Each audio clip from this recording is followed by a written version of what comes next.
అందరికీ నమస్తేనే. భారతదేశంలో హిందువులు పొద్దునిద్ర వీడి సెక్యులర్ హిందువులే సెక్యులర్, మనకు సెక్యులర్ అవసరం లేదు. కానీ ఇంకా సెక్యులరిజం అంటూ ఈ దొంగ నాటకాలు చేసినటువంటి రాజకీయ నాయకులు ఎవరైతే ఉన్నారో వీళ్ళ వెంట పడి తిరుగుతూ మీరు మీ టైం ఖరాబ్ చేసుకోవడం కాదు, భారతదేశంను కూడా ఆగం చేస్తున్నారు. హిందువులారా ఇకనైనా కళ్ళు తెరవండి. బంగ్లాదేశ్లో ఏదో ఉద్యమం జరుగుతుంది, ఆ ఉద్యమం పేరుతోటి ఏదో చేసుకునే వదిలేక హిందువుల ఇళ్ళని టార్గెట్ చేసి హిందువుల అమ్మాయిలు ఎత్తుకెళ్తున్నారు. దేవాలయాలకు వెళ్ళేసి గుళ్ళు మొత్తం ధ్వంసం చేస్తున్నారు. అదే కాకుండా ఒక వ్యక్తిని రోడ్డు మీదకి ఇడ్చుకొచ్చి చంపలే, అతన్ని బతికుండంగానే చెట్టుకి వేలాడ తీసేసి చంపేసిరు అనమాట. అది కాల్చి చంపేసిరు, తగలబెట్టేసిరు.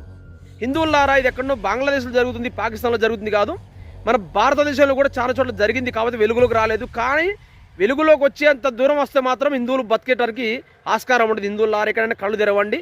కానీ ఎవరిని అన్యాయంగా కొట్టనవసరం లేదు, తిట్టనవసరం లేదు. కానీ మన హిందూ సమాజం కోసం, ఈ దేశానికి కానీ ఆపద కలిగినప్పుడు కనీసం బయటికి వెళ్ళి, కనీసం మీ వంతు బాధ్యతగా సోషల్ మీడియానో బయటికి వెళ్ళో లేకపోతే నిరసన తెలపండి.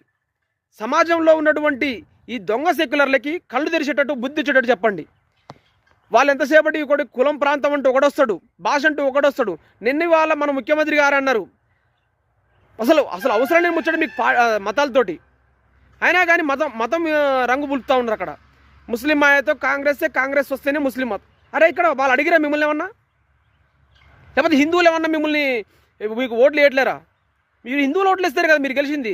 సార్ మీరు ఏమంటారు సార్? అసలుకి మీరు ముఖ్యమంత్రి.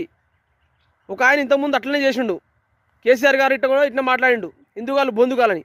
హిందువులు టార్గెట్ చేస్తే ఎవరికి మీరు బుజ్జగించదాం అనుకుంటున్నారు?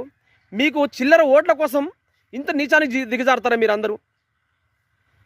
హిందువులారా, ఇకనైనా కళ్ళు తెరిచి మీరు ఎవరిని కొట్టనవసరం లేదు, తిట్టనవసరం లేదు. కానీ మీకు మీ ప్రాంతంలో నిరసన తెలపండి. ఇటువంటి వాళ్ళకి బుద్ధి వచ్చేటట్టు చెప్పండి.